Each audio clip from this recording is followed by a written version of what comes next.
నమస్తే, welcome to Bharati TV. నేను బాపయ్య. సాయి కృష్ణ కేసులో సెన్సేషన్. పొన్నవోలు గురుమూర్తి భారీ స్కెచ్ అని చెప్పి ఈ వీడియోకి నేను ఒక టైటిల్ పెట్టాను. విజయవాడలోని కృష్ణలంక ప్రాంతానికి చెందిన గాదే సాయి కృష్ణ కేసు ఎంత సంచలనంగా మారింది అనేది మనం చూసాం.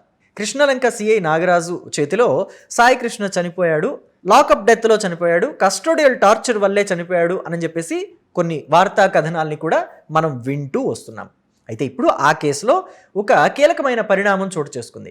వైఎస్ఆర్ కాంగ్రెస్ పార్టీకి సంబంధించిన, అంటే మనమంతా ఫ్యామిలీ డాక్టర్లుగా, ఫ్యామిలీ లాయర్లుగా కొంతమందిని పెట్టుకుంటాం కదా, అలాగే వైఎస్ఆర్ కాంగ్రెస్ పార్టీకి కూడా పార్టీ లాయర్గా ఒక ఆయన ఉన్నారు. ఆయనే పొన్నవోలు సుధాకర్ రెడ్డి. సో అయితే ఈ పొన్నవోలు సుధాకర్ రెడ్డి ఏ కేసు టేకప్ చేసినా వాళ్ళకి రిమాండ్ తప్పదు అని చెప్పేసి మొదటి నుంచి ఒక ఆనవాయితీ ఉంది. అందుకే ఆయన్ని రిమాండ్ పులి అని చెప్పేసి కూడా అంటారు. బోరుగడ్డ అనిల్ కుమార్ని నేను బయటికి తెచ్చేస్తా అన్నాడు, ఆయనకి రిమాండ్ పడింది. అలాగే నందిగాం సురేష్ని బయటికి తెచ్చేస్తా అన్నాడు, ఆయనకి రిమాండ్ పడింది. అలాగే వల్లభనేని వంశీని బయటికి తీసుకొస్తా అన్నాడు, ఆయనకి రిమాండ్ పడింది. అలాగే పోసాని కృష్ణమురళి కావచ్చు, ఇంకా ఎవరైనా కావచ్చు, ఈయన ఏ కేసు టేకప్ చేసినా వాళ్ళకి రిమాండ్ తప్పదు అని చెప్పేసి ఒక నానుడి. సో ఆ నానుడికి తగ్గట్టుగానే రిమాండ్లు కూడా పడుతూ వచ్చాయి. అయితే ఇప్పుడు తాజాగా సాయి కృష్ణ కేసుని కూడా ఈయన ఇన్వాల్వ్ అవుతున్నాడు. సాయి కృష్ణ కేసులో ఒక పిటిషన్ ఈయన వేశారట. అదేంటి అంటే, సాయి కృష్ణ డెత్ కేసులో, లాకప్ డెత్ కేసులో నిందితులుగా విజయవాడ పోలీస్ కమిషనర్ని, రాష్ట్ర డీజీపీని, అలాగే విజయవాడ పోలీస్ అసిస్టెంట్ కమిషనర్ని కూడా నిందితులుగా చేర్చాలి అని చెప్పేసి ఈయన, తిరుపతి ఎంపీ గురుమూర్తి ఇద్దరూ కలిసి ఒక పిటిషన్ వేసినట్టుగా తాజా సమాచారం. ఎందుకు వేశారు ఆ పిటిషన్ అని చెప్పి పూర్తి డీటెయిల్స్ నేను తెలియజేస్తాను. ఎక్కడా స్కిప్ చేయకుండా ఎండ్ వరకు చూడండి. సో ఇకపోతే గాదే సాయి కృష్ణ రౌడీ షీటర్ అంటారు, లేదు కొంతమంది అయితే జగన్మోహన్ రెడ్డి లాంటి వాళ్ళు అమాయకుడు, కుర్రవాడు, చిన్న వయసు, ఏదో ఆవేశంలో ఉడుకుతనంలో చేశాడు అని చెప్పేసి చెప్తూ ఉంటారు. మొత్తానికి అతని మీద కొన్ని కేసులు అయితే ఉన్నాయి. కేసులు ఉన్నాయి కదా అని చెప్పేసి లాకప్ డెత్ చేయటం అయితే సమంజసం కాదు, అది చట్ట వ్యతిరేకం కూడా, చట్టరీత్యా నేరం కూడా.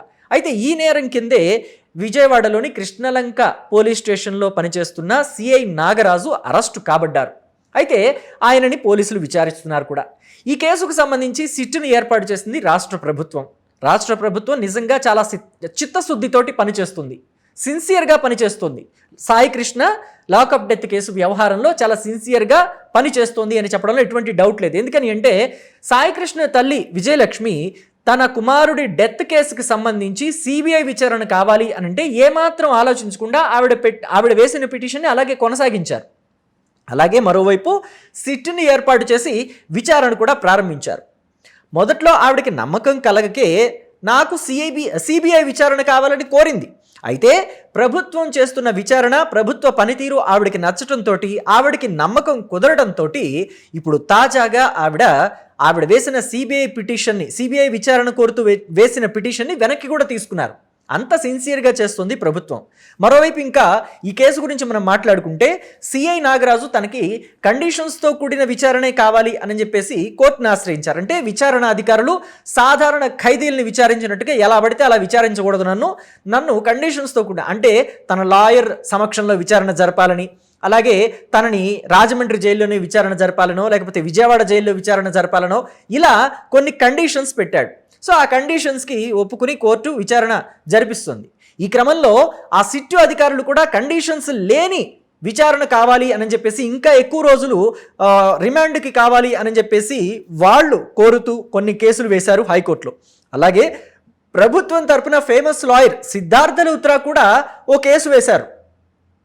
ఇక్కడ సిఐ నాగరాజుకి ఎటువంటి స్పెషల్ ఫెసిలిటీస్ కూడా కల్పించకూడదు, అంటే ఈ కండిషన్స్ అప్లై తోటి విచారణ చేయించకూడదని చెప్పేసి సాధారణ ఖైదీగా విచారణ జరిపించాలని. ఎందుకంటే సాధారణ ఖైదీ మాదిరిగా అందరికీ లాగానే సాధారణ మనిషిలా, ఒక సాధారణ పౌరుడిగా, సాధారణ పౌరుడిని ఎలాగైతే ట్రీట్ చేస్తారో విచారణ సమయంలో పోలీసులు, అలాగే ట్రీట్ చేయాలి సిఐ నాగరాజుని కూడా అని చెప్పి సిద్ధార్థ లూత్రా కేసు వేశారు. ఎందుకని అంటే, ఒక సాధారణ ఖైదీని ఎలాగైతే ట్రీట్ చేసి విచారణ చేస్తారో అలాగే విచారణ చేస్తే నిజాలు వేగవంతంగా బయటకు వస్తాయి, ఈ కేసు త్వరగా పూర్తవుతుంది, బాధితులకి న్యాయం జరుగుతుంది అనేది ప్రభుత్వం తాలూకా ఆలోచన. అందుకే సిద్ధార్థ లూత్రా చేత సుప్రీంకోర్టులో ఆ కేసు వేయించారు.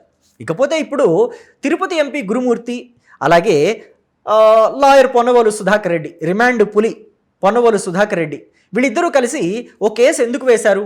ఆ కేసులో సాయి కృష్ణ డెత్ కేసుకు సంబంధించి నిందితులుగా రాష్ట్ర డీజీపీని, అలాగే విజయవాడ పోలీస్ కమిషనర్ రాజశేఖర్ బాబుని, అసిస్టెంట్ పోలీస్ కమిషనర్ని, ముగ్గురిని నిందితులుగా ఎందుకు చేర్చమని అడుగుతున్నారంటే వాళ్ళ ఉద్దేశం ప్రకారం చూస్తే విజయవాడ కమిషనరేట్ పరిధిలో ఏ అవినీతి జరిగినా, అక్రమం జరిగినా, లేకపోతే ఏదైనా హత్యాకాండ జరిగినా, అత్యాచారం జరిగినా పూర్తి బాధ్యత పోలీస్ కమిషనరే వహించాలి కదా.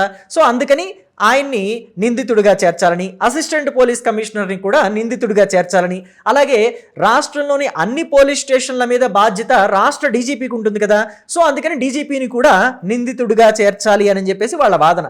సో నిజానికి చూస్తే మరి రాష్ట్ర హోంశాఖ మంత్రికి కూడా బాధ్యత ఉంటుంది కదా, పోలీసు శాఖ మీద ఆవిడికి గ్రిప్ ఉండాలి కదా హోమ్ మినిస్టర్కి. మరి హోమ్ మినిస్టర్ని ఎందుకని నిందితురాలిగా చేర్చలేదు?